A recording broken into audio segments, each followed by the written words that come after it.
Malaysia and Pakistan hold successful bilateral meeting.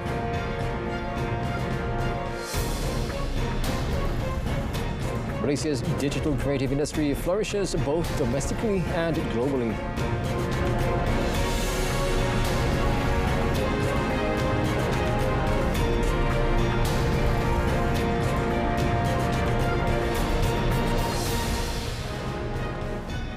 Assalamualaikum, salam Malaysia Madani. I'm Automotive and you're watching Malaysia Tonight.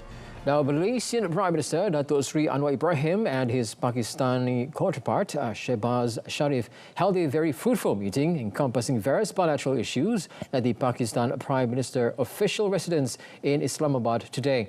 Datuk Seri Anwar, who arrived in Islamabad on Wednesday night for a 3-day state visit to Pakistan, described his visit to the South Asian country as very meaningful personally.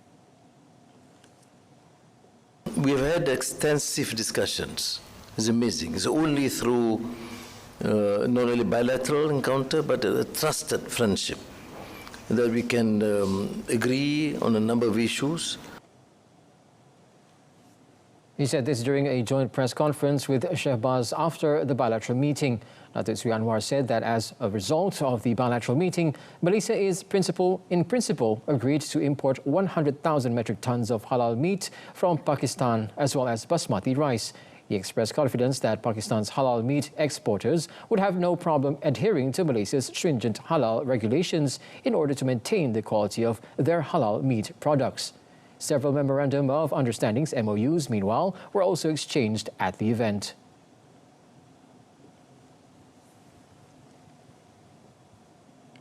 On that note, Datuk Seri Anwar Ibrahim is also scheduled to depart for Dhaka on 4th October for a brief visit to the Republic at the invitation of the Chief Advisor, Professor Muhammad Yunus bin Abdullah, to strengthen bilateral relations between Malaysia and Bangladesh.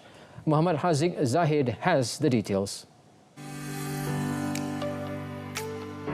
This will be Datuk Seri Anwar's first visit to Dhaka since being appointed as Malaysia's 10th Prime Minister, and it will also be the first time that the people of Bangladesh receive a visit from a Malaysian Prime Minister since 2013. During his visit to Dhaka, Datuk Seri Anwar will hold a bilateral meeting with Professor Muhammad Yunus to discuss issues of mutual interest. He is then expected to lead the Malaysian delegation in a bilateral meeting on the same day. In August, Professor Muhammad Yunus invited the Prime Minister to visit Bangladesh as soon as possible to further strengthen the ties of brotherhood between the two countries. Datuk Seri Anwar has previously expressed Malaysia's willingness to assist and support the interim government in its effort to rebuild and restore peace and security in Bangladesh. Datuk Seri Anwar Ibrahim will embark on his first official visit to Bangladesh tomorrow at the behest of Professor Muhammad Yunus Abdullah. Although this is official maiden visit to the Republic, his name is well known among its people, signifying the close ties between the countries that cannot be separated by time and distance. His visit also aims to further strengthen the bilateral relations between the two countries and elevate it to another level. Muhammad Haziq Zahid, Dhaka.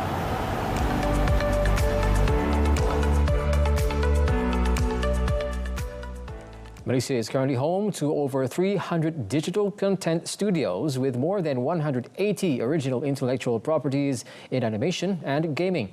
Digital Minister Gobind Singh Teo said in 2022 the digital creative industry generated 6.3 billion ringgit in revenue, with exports totaling 850 million ringgit, supporting over 11,000 jobs.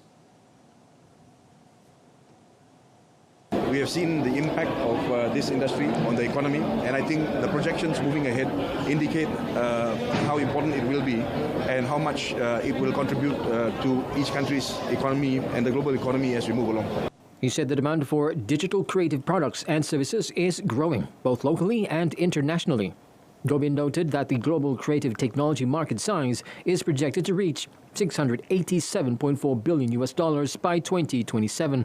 With a compound annual growth rate of 9.97% between 2020 and 2027. At the same time, subsectors within the creative technology industry are also thriving, with the global animation market size expected to increase to over $587 billion in 2030. The Ministry of Science, Technology and Innovation, MOSTI, is proposing an increase in allocation for research and development (R&D) under Budget 2025. Its Minister, Chang Li Kang, said intensifying investment in R&D is important for the country to achieve its target ranking in the top 30 in the world in the Global Innovation Index (GII) by 2025. Malaysia moved up 3 places in the GII 2024 to be ranked 33 after remaining at rank 36 for 3 consecutive years from 2021 to 2023. Definitely R&D because look at our Global Innovation Index, we have already improved tiga anak tangga from 36 to 33. But one of the areas that we need to improve is on gross expenditure in R&D.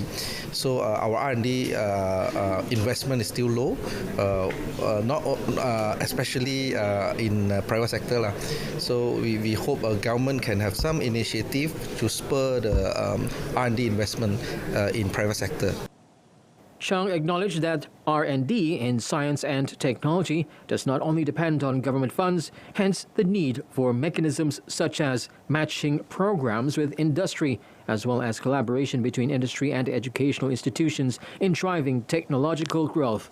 He told the media after witnessing the exchange of a memorandum of agreement and the opening of the laboratory between University Putra Malaysia (UPM) and NXP Malaysia in Serdang.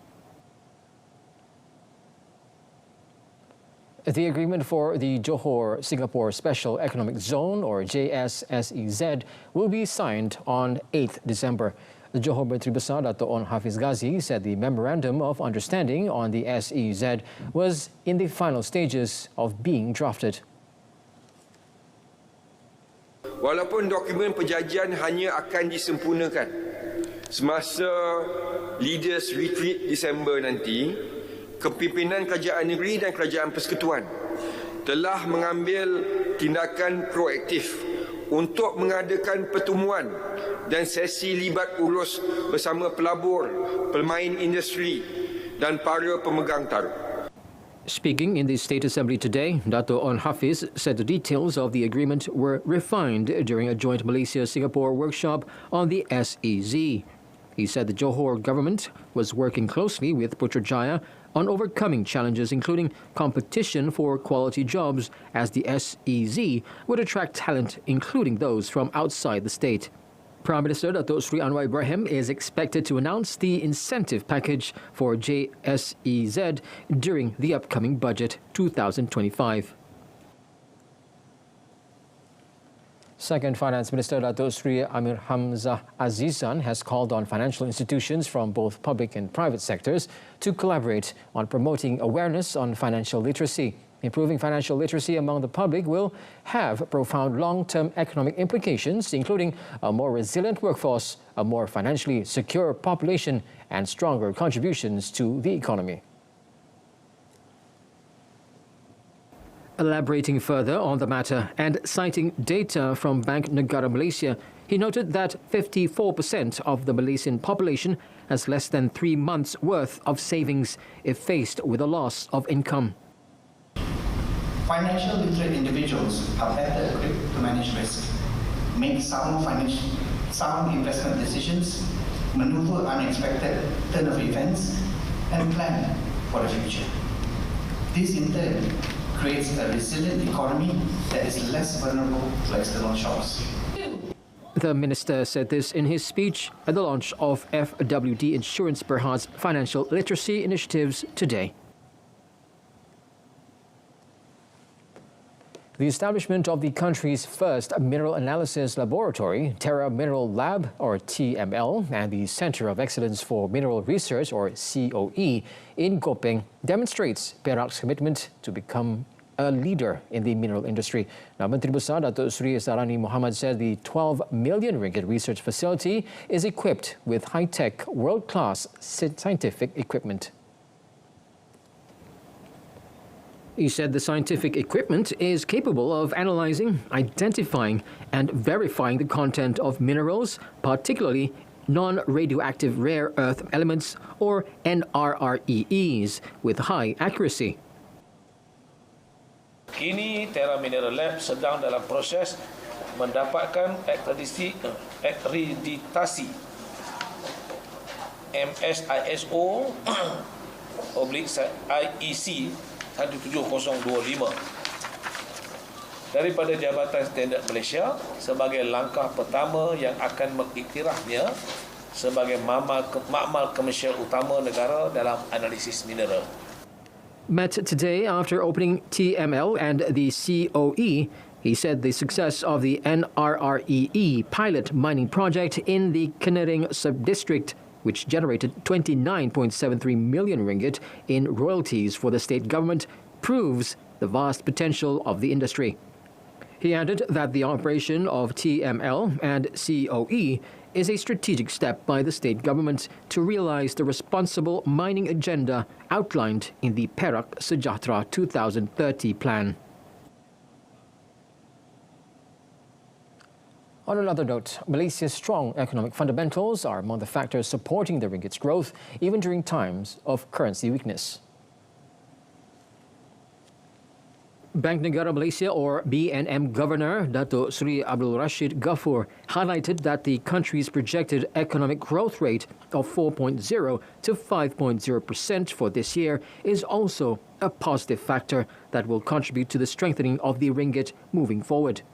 Datuk Seri Abdul Rashid added that, aside from macroeconomic factors, the structural reforms being implemented by the Madani government also play a critical role in bolstering the ringgit's strength.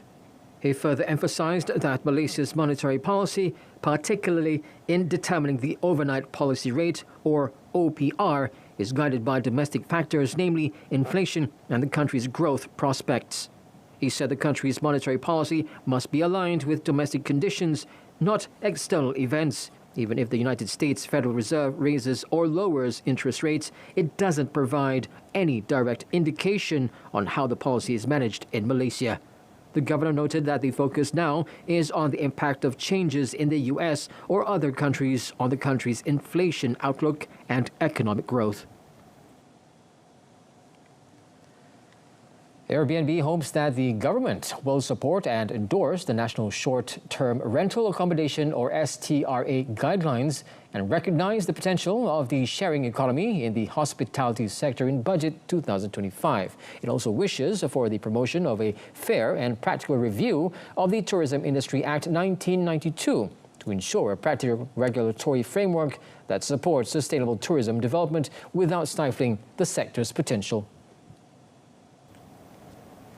Its Public Policy Director for Asia Pacific, Mitch Goh, said in a statement the guidelines would be the first of its kind in Southeast Asia and showcase Malaysia's dynamism to embrace innovation to spur the tourism industry. Airbnb encourages the government to explore initiatives that enable Malaysians to offset the cost of purchasing their first homes through income earned via STRA activities.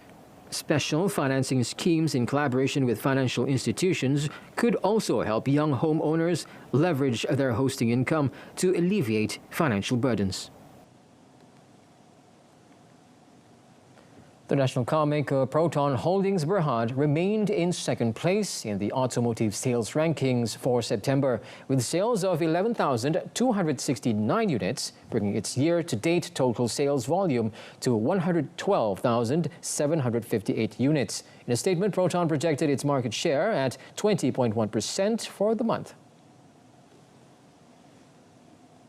Total sales for the automotive industry were down in September, as total industry volume, or TIV, is estimated to have dropped to a 17-month low of 56,067 units, a reduction of 22.2% from the previous month. Meanwhile, the 2025 Proton X70 model reclaimed its crown as the best-selling C-segment sports utility vehicle, or SUV, with 1,466 units sold in September. Proton's best-seller continues to be the Proton Saga, which achieved sales of 5,162 last month, placing it in second place for A-segment sedans. Its sedan sister, the Proton Persona, clocked up 1,295 in sales, while the Proton Iris had a steady sales month with 345 units sold. Proton Edda Chief Executive Officer Roslan Abdullah said the reduction in Proton's volume was considerably less than the decrease in TIV, setting the stage for a challenging final quarter of the year for the industry. Nonetheless, he is confident that Proton has the necessary products to push sales volumes higher in the next 3 months.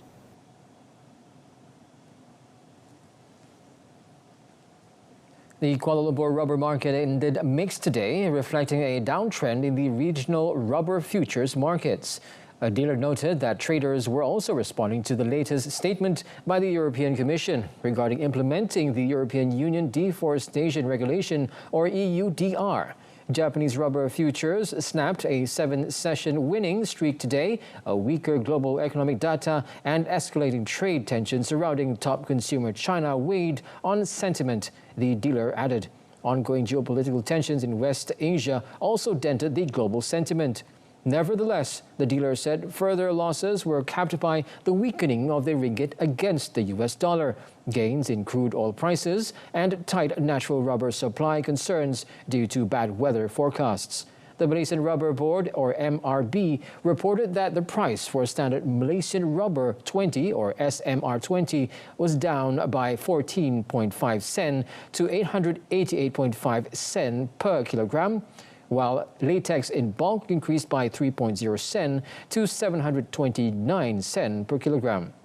At 5 p.m., SMR20 stood at 878.5 sen per kilogram, while latex in bulk at 733 sen per kilogram.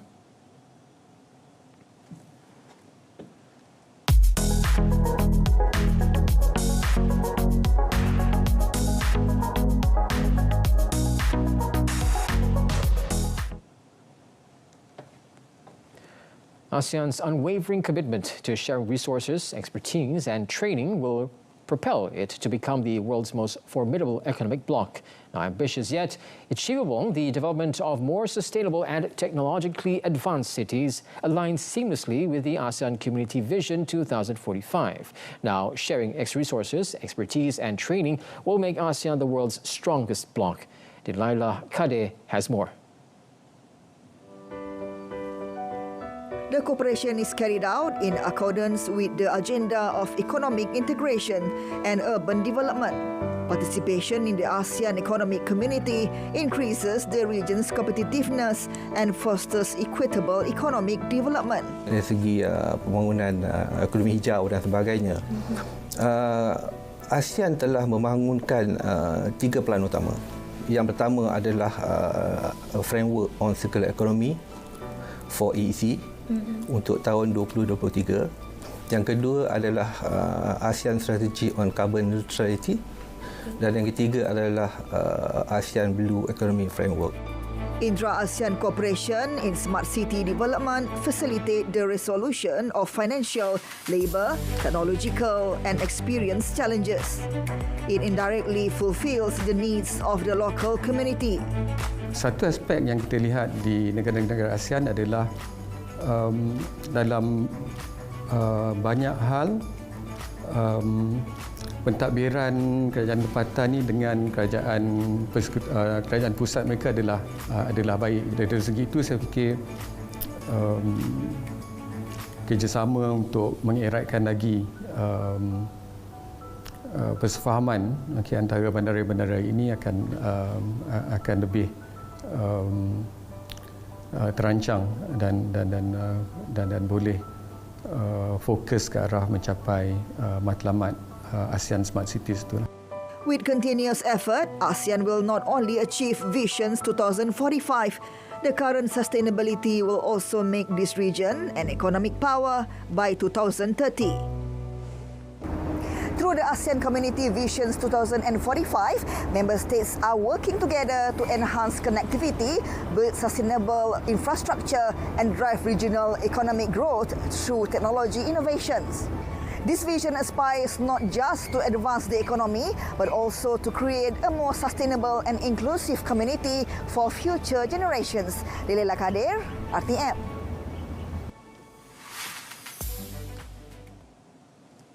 Malaysian exhibitors at the 21st China-ASEAN Expo in Nanning, China last week performed beyond expectations, generating total sales of 402.88 million ringgit, well above the 320 million ringgit target set for the event.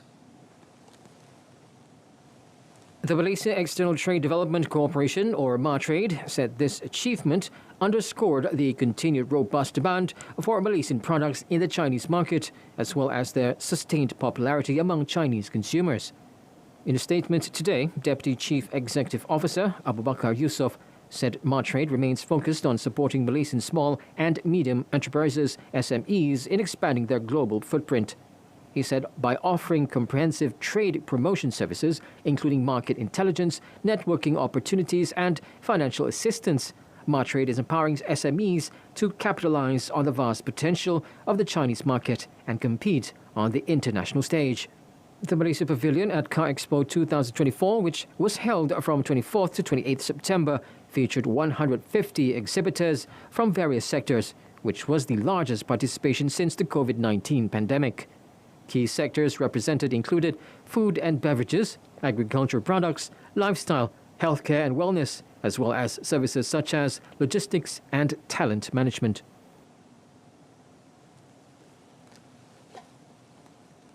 The ASEAN Plus 3 Macroeconomic Research Office, or AMRO, projects strong Malaysian ringgit, which Chief Economist Ho Ee Khaw describes as one of the region's best performing currencies.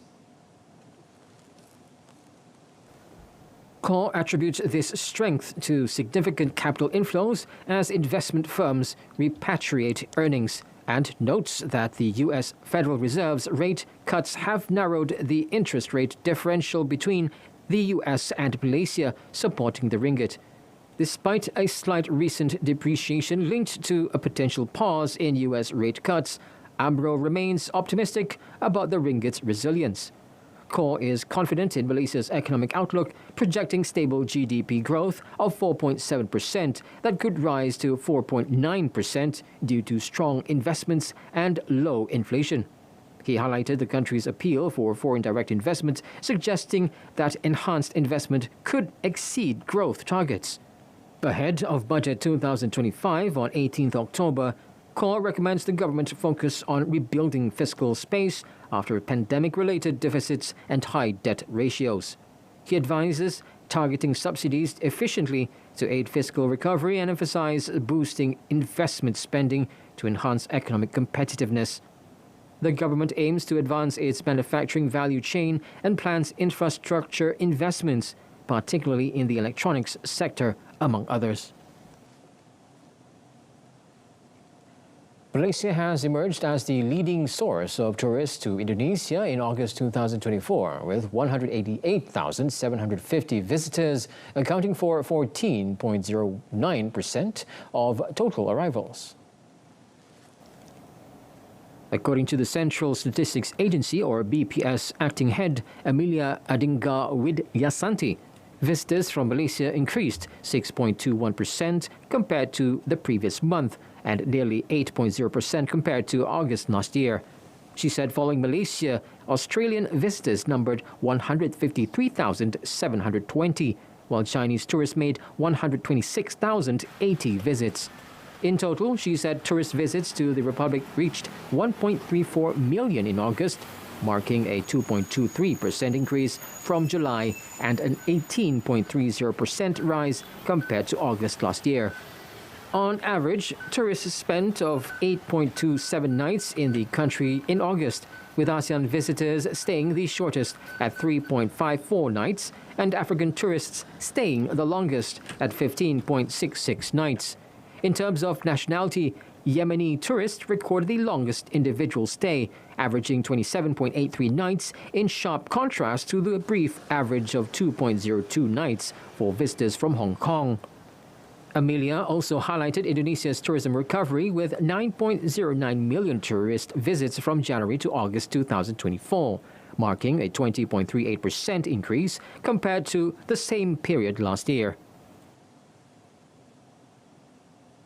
The Vietnamese government is striving to register an economic growth rate of 6.8 to 7% for 2024. It was higher than the National Assembly NAS target of 6 to 6.5%, citing the latest update from the Ministry of Planning and Investment. According to the government, many economic indicators have surpassed the NAS global despite unpredictable domestic and global developments. The country's gross domestic product, or GDP growth, target, meanwhile, has exceeded forecasts from international organizations. The Asian Development Bank's projections for Vietnam's economic growth are unchanged at 6% in 2024, while the International Monetary Fund forecasts 6.1% of GDP growth for Vietnam in 2024. The country has seen significant growth in trade, retail, services and production. Meanwhile, Deputy Minister of Industry and Trade Tran Quoc Puang emphasized the importance of foreign direct investment or attraction, noting a 6.2% increase in registered capital to nearly $19.3 billion and a 3.4% rise in disbursed funds to $13.55 billion, demonstrating foreign investor confidence in Vietnam. He attributed this growth to infrastructure improvements and regulatory reforms.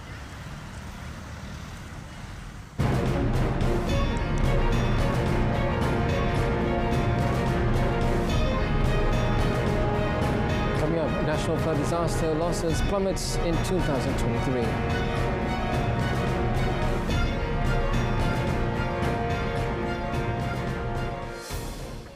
The national flood disaster losses incurred last year decreased to about 755 million ringgit compared to 1.03 billion ringgit in 2022.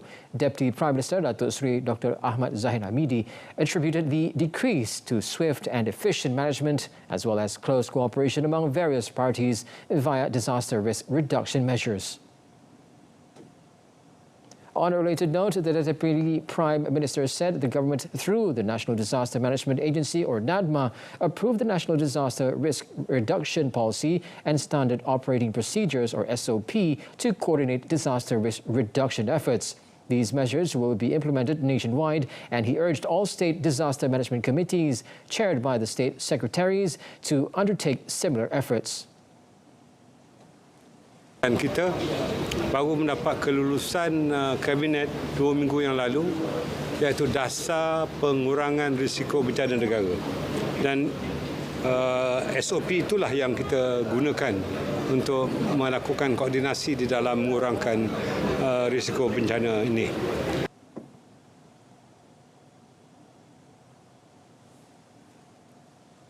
Well, that concludes this evening's Malaysia Tonight. In our top story, Malaysia and Pakistan hold successful bilateral meeting. From the river to the sea, Palestine will be free. I'm Otto Othman. Thanks for watching.